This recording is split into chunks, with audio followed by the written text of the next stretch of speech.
Okay, सो अभी तक हमने पढ़ लिया कि एक हड़प्पन सिविलाइजेशन था, इतना पुराना सिविलाइजेशन था, इतना वेल एस्टेब्लिश था, इतना ऑर्गेनाइज था, बट वो पूरा का पूरा खत्म हो गया। अब हमने पूरा हड़प्पन सिविलाइजेशन पढ़ लिया है, अब हम इसकी बारीकियों को पढ़ेंगे कि कैसे इसकी डिस्कवरी हुई। तो हमारा next topic is discovering the Harappan civilisation. कैसे हमें पता चला, कैसे आर्कियोलॉजिस्ट को पता चला कि हड़प्पन सिविलाइजेशन भी है। तो पीसेस करके उसको एक साथ इकट्ठा करके रखा गया, जो आर्कियोलॉजिस्ट्स ने डिस्कवर किया था।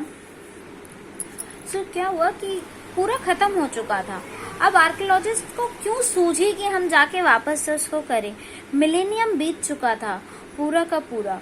तो लोगों को धीमे धीमे करके, कभी फ्लड्स के माध्यम से, कभी इरोजन हो गया, हवाएं चली, इरोजन हो गया, तो कभी कोई स्टैचू मिला, कभी कोई आर्टिफैक्ट मिला, तो उस या कभी प्लाउइंग वो कर रहे थे तो उसमें कुछ कुछ निकल आया, डिगिंग हुआ उसमें कुछ निकल आया, कोई ट्रेजर निकल आया। तो ध्यान गया आर्कियोलॉजिस्ट का कि हाँ चलो इसके बारे में खोजना चाहिए कि क्यों निकल रहा है, कैसे निकल रहा है। तो हमारे यहाँ का जो वो है सेंटर आर्कियोलॉजिकल स्टडीज के लिए जो इंस्टीट्यूशन बेस्ड है उसको ASI कहते हैं। तो हमेशा से ASI का एक डायरेक्टर जनरल रहता है जो कि जितने भी आर्कियोलॉजिकल सर्वेज होते हैं वो कंडक्ट कराते हैं, जो एक्सकेवेशन में चीजें मिलती हैं उनको मेंटेन करके रखते हैं। तो सबसे पहले हम पढ़ेंगे कनिंगम्स कन्फ्यूजन। तो ये उस टाइम की बात है कि भाई चीजें धीमे धीमे करके मिल रही थी, कभी प्लाइंग में मिल गई, कभी फ्लड के थ्रू मिल गई। तो जो कनिंगम था उस समय ब्रिटिश का राज था, तो कनिंगम को एक कंफ्यूजन हुआ क्योंकि सबसे पहले ये माना जाता था कि मेसोपोटामिया की जो सभ्यता है वो सबसे पुरानी सभ्यता है, उससे पुराना कुछ भी नहीं है। लेकिन कनिंगम को भी ऐसा ही लगता था। कनिंगम उस समय ASI के डायरेक्टर जनरल थे, उनको भी ऐसा ही लगता था कि भाई ये जितनी भी चीजें मिल रही हैं ये मोस्ट प्रोबेबली कब की होंगी, ये 6th सेंचुरी से लेकर BCE 6th सेंचुरी BCE से लेकर 4th सेंचुरी CE के बीच की रहेंगी। उसके पहले की तो होना पॉसिबल ही नहीं, क्योंकि उससे पुराना तो मेसोपोटामियन सिविलाइजेशन है, इससे पुराना तो नहीं मिलेगा इंडिया में। अब वो इसी कंफ्यूजन में था। तो जितनी भी चीजें मिलती थी वो उसी पॉइंट ऑफ व्यू से देखता था कि ये सिर्फ 6th सेंचुरी से 4th सेंचुरी CE तक रहती होंगी, 6th सेंचुरी BCE से 4th सेंचुरी के बीच की होंगी। अब उसके लिए उसने सर्वेज भी किए, तो जितनी चीजें मिली उसने उसको उसी नजरिए से देखा। चाइनीज जो बुद्धिस्ट पिलग्रिम थे वो यहाँ आते थे, उन्होंने जितने भी टेक्स्ट लिखे हुए थे उसने सबको रेफर करके देखा, पर कोई भी चीज उससे रेफर ही नहीं हो पा रही थी, उससे कांटेक्ट ही नहीं हो पा रही थी। जैसे ये वाला सील मिला, ये कनिंगम का पहला स्केच है जो उसको सील मिली थी हड़प्पा से। अब उसने इस सील को रिलेट करने की कोशिश की कि कहीं इसका रेफरेंस किसी चाइनीज पिलग्रिम के टेक्स्ट में मिल जाए, पर वो उसको मिल ही नहीं रहा था। उसने कई सारे आर्टिफैक्ट्स को रिकवर करने की कोशिश की, लेकिन कंफ्यूजन उसको यही रहता था कि इसका कहीं तो कोई एविडेंस मिल नहीं रहा है, ये आखिर है किस साइट की। एक साइट जैसे कि हड़प्पा जैसी जो साइट है वो किसी भी आइटिनरी में क्यों नहीं है, ये उसका सबसे बड़ा कंफ्यूजन था कि ऐसी साइट जिसमें ऐसी सील्स चला करती थी तो इसका कहीं ना कहीं तो नामो निशान होना चाहिए। लेकिन प्रॉब्लम कंफ्यूजन कहाँ था, क्योंकि उसने अपनी सोच को बाउंड करके रखा हुआ था कि ये 6th सेंचुरी BCE से लेके 4th सेंचुरी CE के बीच में ही बीच का ही कुछ होना चाहिए टाइम पीरियड। उसने ये सोचा ही नहीं कि ये उसके पहले का भी हो सकता है। और ऑल्दो 19th सेंचुरी में कई सारे हड़प्पन आर्टिफैक्ट्स देखने को मिले, कनिंगम के पास आए, लेकिन उसको ये रियलाइज ही नहीं हो पाया कि ये उसके पहले के हो सकते हैं। क्यों? क्योंकि वो एक इंग्लिशमैन था बेसिकली और हम उस समय ब्रिटिश के अंडर में थे। तो उसने अनसक्सेसफुली सब चीजों को बस इकट्ठा करके एक जगह रख दिया, अलग अलग कैटेगराइज करके भी रखा। उसने एक ही जगह इकट्ठा करके रख दिया कि हाँ ये मिला है, और उसने बोला कि ये भाई गंगा वैली सिविलाइजेशन का हो सकता है, जो हम गंगा वैली नेक्स्ट चैप्टर में पढ़ने जा रहे हैं। तो गंगा वैली क्या ही होगा ये आसपास का, उससे ऊपर नहीं जा सकता, उसके पहले का नहीं होगा। और उसने पूरा का पूरा हड़प्पा को मिस कर दिया। So this was Cunningham's confusion. अब a new old civilisation, what does it mean a new old civilisation? एक पुरानी सभ्यता वापस से नई मिलकर खोज की गई थी, तो वो कैसी? अब धीमे धीमे उसने तो का सारा कनिंगम ने ले जाके सब एक जगह रख दिया। उसने बोला सारा गंगा वैली सिविलाइजेशन का ही होगा, लेकिन बाकी के जो इंडियन साइंटिस्ट थे वो उस पर काम कर रहे थे, लगातार काम करते जा रहे थे। आज भी काम होता जा रहा है, क्योंकि अभी भी हमने पढ़ा जैसे कि वो लैंग्वेज अनडेसिफर्ड है, अभी भी उसके बारे में पता नहीं चल पाया है, तो they are still working on it. और हिस्ट्री का काम कभी खत्म नहीं होता, it goes on and on.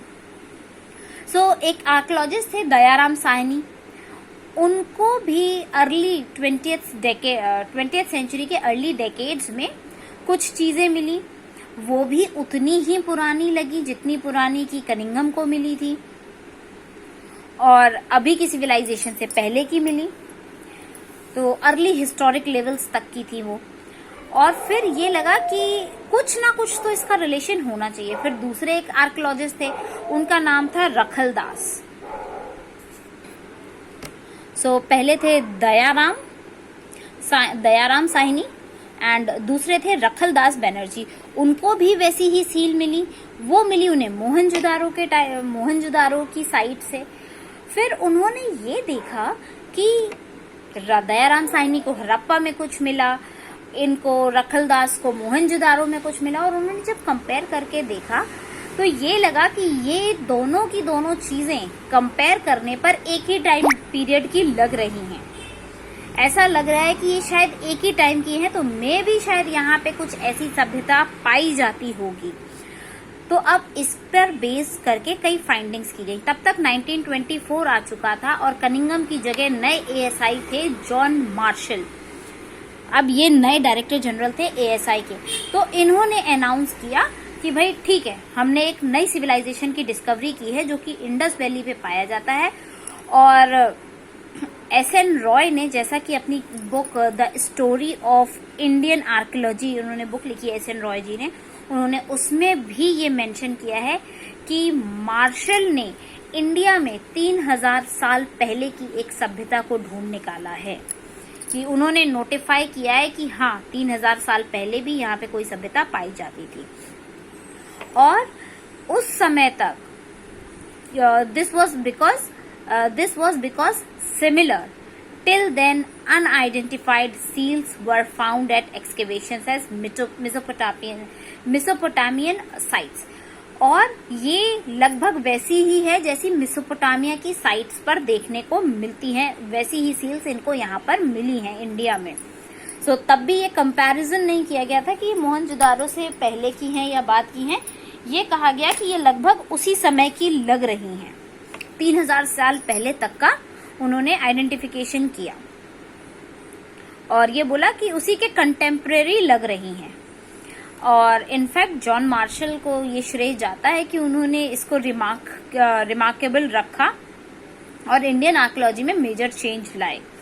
और वो पहले प्रोफेशनल आर्कियोलॉजिस्ट थे जिन्होंने इंडिया में वर्क किया और ये एक्सपीरियंस किया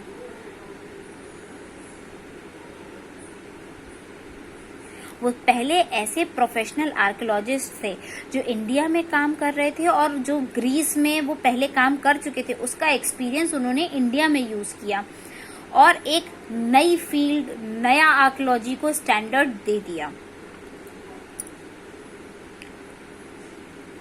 और मोर इम्पोर्टेंटली जैसे कि कनिंगम ने किया था, वो फाइंडिंग्स में ज्यादा इंटरेस्टेड था कि कैसा पैटर्न है, कैसा एवरीडे लाइफ है। कनिंगम ने आर्कियोलॉजी का जो स्टडी शुरू किया था वो इसी बेसिस पे किया था कि आखिर इंडियंस कैसे रहा करते थे, उनकी सभ्यता पुरानी कैसी थी। उसने ये सोचने की कोशिश नहीं की थी कि ये कितनी पुरानी थी, वो सिर्फ लाइफस्टाइल जानना चाहता था कि इनका लाइफस्टाइल, एवरीडे लाइफ का पैटर्न कैसा था। जबकि जो मार्शल थे उन्होंने एक्सकेवेट किया, रेगुलर हॉरिजॉन्टल यूनिट्स बनाए जिसके बेसिस पे उन्होंने मेजर किया कि कैसे स्ट्रैटियोग्राफी की जानी चाहिए साइट की। What is stratigraphy? Stratigraphy is, strata is layering. जैसे धीमे धीमे एक परत दर परत चीजों को हटाकर देखा जाता है कि ये इतने साल पुरानी, ये इतने साल पुरानी। तो उन्होंने स्ट्रैटोग्राफिक लेयर्स के बेसिस पर स्टडी शुरू करवाई थी मार्शल ने, क्योंकि उनके पास ग्रीस में भी उन्होंने काम किया हुआ था, तो वहां का उनका वर्क एक्सपीरियंस भी था। और एज अ रिजल्ट क्या हुआ कि ऐसा स्ट्रैटोग्राफिक ग्राफ हमको देखने को मिला कि लेयर्स दर लेयर्स सालों साल मिट्टी के ऊपर मिट्टी पड़ती चली जाती है, और फिर हमको पता चलता है कि ये पुरानी मिट्टी कितनी पुरानी थी, या निचली मिट्टी, सबसे नीचे वाली मिट्टी कितनी ज्यादा पुरानी थी, और हमको बहुत ज्यादा इंपॉर्टेंट इंफॉर्मेशन मिली। अब न्यू टेक्निक्स एंड क्वेश्चंस, जो अदर हमारा जो टॉपिक आया वो नई टेक्निक्स और क्वेश्चंस कैसे थे। फिर एक 1924 के बाद 1944 में नए जनरल आ गए, डायरेक्टर जनरल REM व्हीलर, जिन्होंने ASI को संभाला, और उन्होंने इस नई टेक्निक का सोल्यूशन निकाला। उन्होंने एक नया सोल्यूशन निकाला कि कैसे देख सकते हैं। तो जो व्हीलर थे, अब REM व्हीलर जब आ गए थे, तो व्हीलर ने रिकॉग्नाइज किया कि ये जो सिर्फ स्ट्रैटिग्राफी है ना, स्ट्रैटिग्राफी को हमको इन्वॉल्व करना चाहिए अपनी इस एक्सकेवेशन में, क्योंकि ये पेशे से एक्स आर्मी ब्रिगेडियर थे, तो ये अपना मिलिट्री का प्रिसीजन ले आए। इनका कहना था कि हम ऐसे ही हाथों से खुदाई करने की बजाय हम स्ट्रैटिग्राफी को इस टेक्निक में यूज करेंगे तो बहुत अच्छा रहेगा। और जो हड़प्पन सिविलाइजेशन है वो, उसमें कोई कनेक्शन हमको देखने को जरूर मिलेगा। और इन्होंने कैसे शुरू किया, रिवर्स ऑर्डर में हिस्ट्री को पढ़ना शुरू किया है कि प्रेजेंट डे की जो नेशनल बाउंड्रीज हैं उसके कनेक्शंस उन्होंने ढूंढे पुराने सिविलाइजेशन से, कि ये कैसे कनेक्टेड है। तो बैकवर्ड डायरेक्शन में इन्होंने हिस्ट्री को कनेक्ट करने की शुरुआत की। ऑल्दो तब तक पार्टीशन हो चुका था सब कॉन्टिनेंट का, तो मोस्ट ऑफ द जो साइट्स थी वो पाकिस्तान में जा चुकी थी, मेजर साइट्स थी वो पाकिस्तान की टेरिटरी में थी। तो अब वो इंडियन आर्कियोलॉजिस्ट तो वहां पे सर्वे कर नहीं सकते थे, ना लोकेट कर सकते थे। तो अब इन्होंने क्या किया, इंडिया में जो साइट्स थी उनको लोकेट करने की कोशिश की, और फिर इन्होंने ये एक्सटेंसिव सर्वे किया कच्छ में, जहां से कई सारे हड़प्पन सेटलमेंट्स देखकर निकाले। पंजाब में एक्सप्लोर किया, हरियाणा में एक्सप्लोर किया, और एक लिस्ट बनाई हड़प्पन साइट्स की। जबकि कालीबंगन, लोथल, राखीगढ़ी और कई सारे जो रिसेंटली धौलावीरा डिस्कवर किया गया है उनको एक्सप्लोर किया गया, उनको एक्सकेवेट किया गया, और उनके एफर्ट से ये निकलकर सामने आए। और फ्रेश एक्सप्लोरेशन कंटिन्यू रहा उन जगहों पर, और डेकेड्स बीत गए, नए इश्यूज आए, उनकी इम्पोर्टेंस को समझा गया। जहां आर्कियोलॉजिस्ट जो थे वो सिर्फ कल्चरल सीक्वेंस जानने की कोशिश करते थे, वहीं दूसरे थे जो लॉजिक के ऊपर जाते थे कि किस लॉजिक के बेसिस पे हम ये डिसाइड कर लें कि ये वहां पे बिलोंग करते हैं या नहीं करते हैं, लोकेशन क्या है स्पेसिफिक साइट्स का। और they also grapple with the wealth of artefacts, और वो ये भी उसकी वैल्यू भी समझते थे, कि फिगर करने की कोशिश करते थे कि क्या रीजन रहा होगा कि इन आर्टिफैक्ट्स को इतना संभाल के रखा गया, उनकी वेल्थ कैसी रहती होगी, वो कितने अमीर रहते होंगे, कैसे लाइफ जीते होंगे, और सारा कुछ उन्होंने आइडेंटिफाई करने की कोशिश की। और तब तक सिंस 1980s, अब 1980s आ चुका था, और इंटरनेशनल इंटरेस्ट भी अब हड़प्पन आर्कियोलॉजी में इंटरेस्ट ले रहा था। इंटरनेशनल जो आर्कियोलॉजिस्ट थे, और क्योंकि अब उनको ये पता चल गया था कि भाई ये मेसोपोटामिया के बराबर या उससे भी पुराना हो सकता है, तो इंटरनेशनल इंटरेस्ट भी देखने को मिला था हड़प्पन आर्कियोलॉजी में। तो वो लोग भी यहाँ पे अपना इंटरेस्ट शो कर रहे थे। स्पेशलिस्ट थे, वो अलग अलग कॉन्टिनेंट से, अब्रॉड से आ रहे थे हड़प्पा और मोहनजोदारो में काम करने के लिए, और मॉडर्न साइंटिफिक टेक्निक्स को यूज किया जा रहा था उस जगह को एक्सप्लोर करने के लिए। वहां के traces, clay, stone, metal, plant, animal remains, सब चीजों को लेके अच्छे से एनालाइज किया जा रहा था। जितना भी स्क्रैप था उसको एविडेंस की तरह यूज किया जा रहा था, और इन सब एक्सप्लोरेशंस की वजह से अब लोगों का इंटरेस्ट एक रिजल्ट बन रहा था इन द फ्यूचर। तो रिजल्ट बन रहा था फ्यूचर का, मतलब कि हिस्ट्री ऐसे ही तो नहीं बन जाती, हिस्ट्री को रिकंस्ट्रक्ट करना पड़ता है, एविडेंसेस निकालने पड़ते हैं और उसके बेसिस पर डिसाइड करना पड़ता है कि what does it actually mean. So the next is, तो इसी बेसिस पर अब सब ने वर्क करना शुरू किया और हिस्ट्री को दोबारा रिकंस्ट्रक्ट किया गया। अब problems of piecing together the past. What does it mean piecing together the past? Past मतलब जो बीत गया समय, पीसिंग टुगेदर मतलब टुकड़ा टुकड़ा करके उसको जोड़ना। तो जैसा कि हम जानते हैं कि हड़प्पन स्क्रिप्ट के बारे में तो हम अभी तक कुछ जानते नहीं है कि क्या लिखा गया, कैसे लिखा गया, और क्योंकि अगर वो हम जानते तो हम उसकी स्क्रिप्ट के अकॉर्डिंग उनके सिविलाइजेशन को समझ सकते थे। तो हमारे पास सिर्फ मटेरियल था एज एन एविडेंस, जो कि आर्कियोलॉजिस्ट को रिकंस्ट्रक्ट करने में, उनकी हड़प्पन लाइफ को रिकंस्ट्रक्ट करने में हेल्प कर सकता था। ये जो मटेरियल था वो था पॉटरी, टूल्स, उनके ऑर्नामेंट्स, उनके हाउस होल्ड ऑब्जेक्ट्स, जिनके बेसिस पे आर्कियोलॉजिस्ट जो थे वो काम कर रहे थे। ऑर्गेनिक मटेरियल जैसे कि कपड़ा, लेदर, वुड और रीड्स जनरली खराब हो चुके थे क्योंकि टाइम के साथ वो डिकम्पोज हो जाते हैं। लेकिन स्पेशली ट्रॉपिकल रीजन्स में तो ये पूरा का पूरा खराब हो चुका था, क्योंकि हमने पढ़ा कि ये सेमी एरिड रीजन में बिलोंग करते थे ये एरिया साइट्स। तो गर्मी ज्यादा होने की वजह से कम बारिश, गर्मी ज्यादा, तो डिकम्पोजिशन बहुत जल्दी हो गया। क्या रह गया बाकी? वो था पत्थर, स्टोन रह गए, जला हुआ क्ले, बर्न्ट क्ले रह गया, टेराकोटा बच गया, मेटल बच गया, जिसके बेसिस पे रिकंस्ट्रक्शन हो सकता था। और ये याद रखना बहुत ज्यादा जरूरी है कि सिर्फ ब्रोकन या यूजलेस ऑब्जेक्ट्स नहीं, वही मतलब जो टूटे और ब्रोकन ऑब्जेक्ट्स थे, जो यूजलेस ऑब्जेक्ट्स थे, वही यहाँ वहां टूटे फूटे मिले।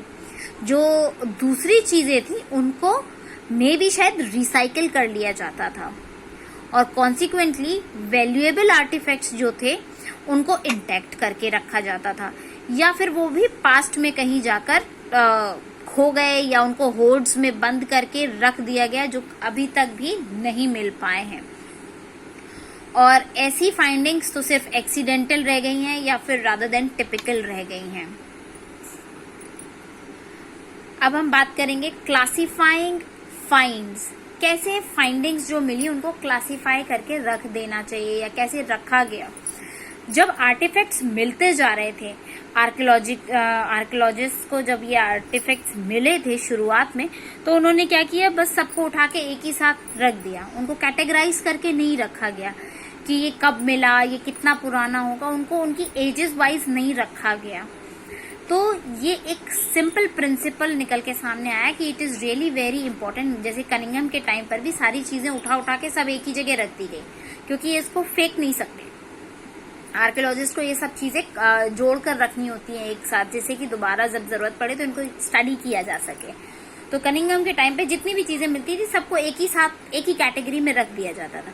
तो अब इसको शुरू हुआ कैटेगराइजेशन, कि इसकी कैटेगराइजेशन क्या होनी चाहिए, इनकी एजेस के हिसाब से इनके सेक्शंस को डिवाइड करना चाहिए।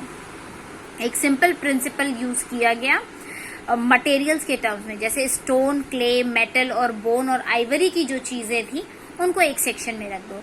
दूसरा था कि जो ज्यादा कॉम्प्लिकेटेड है उनके फंक्शंस के टर्म्स में, तो आर्कियोलॉजिस्ट को डिसाइड करना था कि ये आर्टिफैक्ट्स टूल्स थे या ऑर्नामेंट्स थे या दोनों ही थे, और या फिर किसी रिचुअल यूज के थे। तो इस हिसाब से इनका कैटेगराइजेशन या क्लासिफिकेशन शुरू किया गया। अगर हम एक अंडरस्टैंडिंग की बात करें तो an understanding of the function of an artefact is often shaped by its resemblance with present day things. मतलब आज की डेट से उसको बैकवर्ड डायरेक्शन में स्टडी किया जाता है कि कैसे उसको यूज किया जाता होगा। तो आज की कंडीशन में हम उसको कैसे यूज करते हैं, उसके बेसिस पे हम देखते हैं कि वो पहले कैसे यूज किया जाता होगा। वो आर्टिफैक्ट पहले कैसे यूज होता होगा।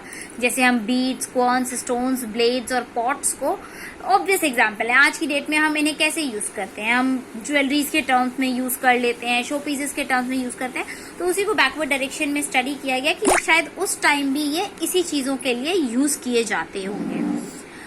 और आर्कियोलॉजिस्ट ने ये चीज आइडेंटिफाई की, ये पता लगाया इन्वेस्टिगेट करके कि ये हाउस के अंदर भी मिले, ड्रेन्स में भी मिले, ग्रेव्स में भी मिले, तो क्या वैल्यू रहती होगी, क्या करते क्या होंगे इनका। तो समटाइम्स आर्कियोलॉजिस्ट को कोई इनडायरेक्ट मतलब डायरेक्ट रिसोर्स नहीं मिला, तो उनको सिर्फ रिकंस्ट्रक्शन ही करना पड़ा कि ये क्या किया जाता होगा on the basis of the present day. सिर्फ वहां पर ट्रेसेस मिले हैं, जैसे कि कॉटन के ट्रेसेस मिले हैं कुछ हड़प्पन साइट्स पे, तो उससे लगता है कि हाँ क्लोथिंग शायद कुछ रहती होगी।